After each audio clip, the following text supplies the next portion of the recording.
I came home after a 12-hour shift, starving, only to find my $50 worth of perfectly prepped meals gone. Again. And when I confronted him? He laughed. He said, "It's just food, bro, chill." That's when I realized, enough was enough.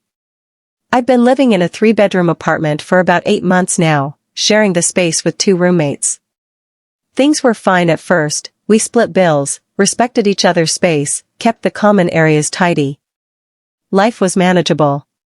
I'm a 27-year-old guy, working long, grueling hours, the kind of job that leaves you mentally and physically drained. And because I care about my health, and saving money, I meal prep on Sundays. Chicken, rice, veggies, protein shakes. Every meal is carefully labeled with my name and the date. It's not just food, it's planning, discipline, and sometimes, therapy. But then came Mike. Roommate A. Mike is 25, fun-loving, a little chaotic, and apparently, with zero respect for boundaries. The first time it happened, I was almost willing to let it slide. I opened the fridge and noticed a couple of my prepped meals missing. Okay, I thought. Maybe he's just hungry. I asked politely. "Hey man, I prepped these for the week, could you leave them alone?" He looked at me, a sheepish grin on his face. "Sorry, bro, won't happen again." I accepted it. Mistakes happen. But then it happened again. And again. The second time, it was chicken and rice. I caught him red-handed. "I only took a little, bro, chill," he said, waving his hand like it was no big deal. Chill? My meals weren't just food, they were the culmination of hours of effort. And then came the third time. I had spent $50 on a batch of steak and vegetables that was supposed to last me the week. I came home from work, heart racing, stomach growling, and there it was, completely gone. Every last bite. I confronted him immediately. "Mike, seriously? My food? Again?" I asked, trying to keep my voice calm. His reply? "It's just food, don't be stingy. I'll buy you more sometime." I felt my blood boil. It wasn't just about the money. It was about being disrespected, ignored, and underestimated. The frustration, the anger, the helplessness, it all hit me at once. My home, my personal space, invaded over and over. I tried reasoning. I tried letting it slide. But Mike's attitude was consistent, careless, entitled, dismissive. And our third roommate? Neutral. "Maybe you should have talked to him again instead of escalating," he said. But talk after talk hadn't worked. Mike wasn't listening. That night, lying in bed, I replayed every interaction. Every excuse, every laugh, every time he called me dramatic behind my back. My stomach churned, not from hunger, but from indignation. I realized something, my meals, my time, my effort, none of it was respected. And every polite confrontation only made him bolder. Enough was enough. I decided I wasn't going to play the victim anymore. I wasn't going to ask, plead, or explain.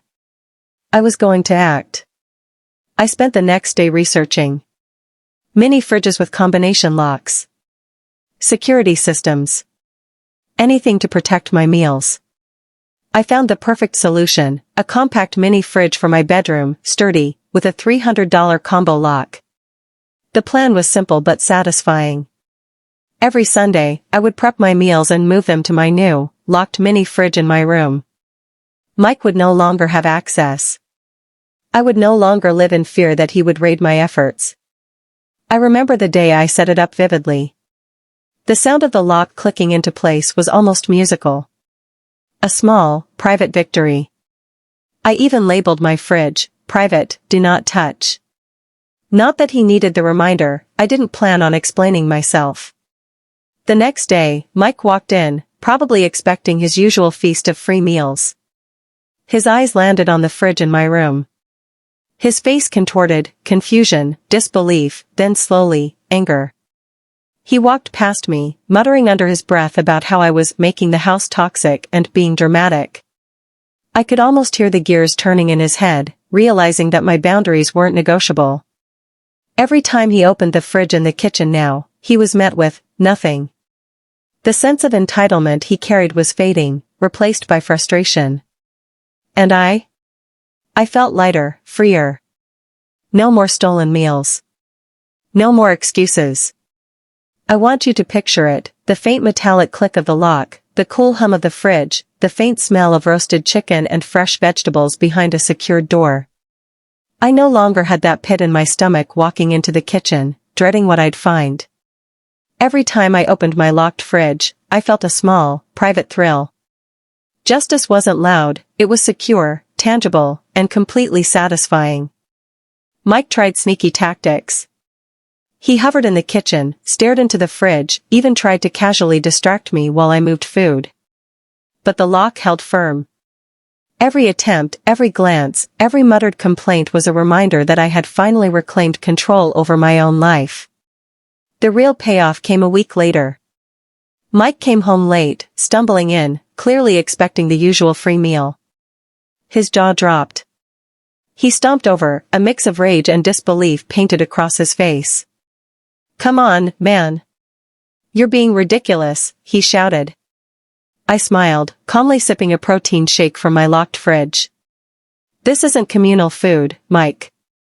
These meals are mine. I worked for them. You want food? Buy your own." He sputtered, rage boiling. I could see the respect, or fear, creeping in. The power dynamic had shifted. He realized that my boundaries weren't negotiable, my efforts weren't disposable, and my patience had limits. I felt it then, a release. Relief. Triumph. Validation. Finally, the injustice had been addressed. And the best part? No shouting match, no argument, just a simple, elegant solution that made him reconsider every entitled action he had ever taken in my home. Sometimes, justice isn't about confrontation. It's about reclaiming your space, protecting your efforts, and showing that respect isn't optional. Mike learned a valuable lesson about boundaries. I learned the power of quietly standing up for yourself. If this story made you feel that satisfying rush of justice, hit that like button and tell me in the comments, what's the most clever way you've ever gotten revenge? And don't forget, subscribe to Story X Daily for more wild, real-life stories you won't believe.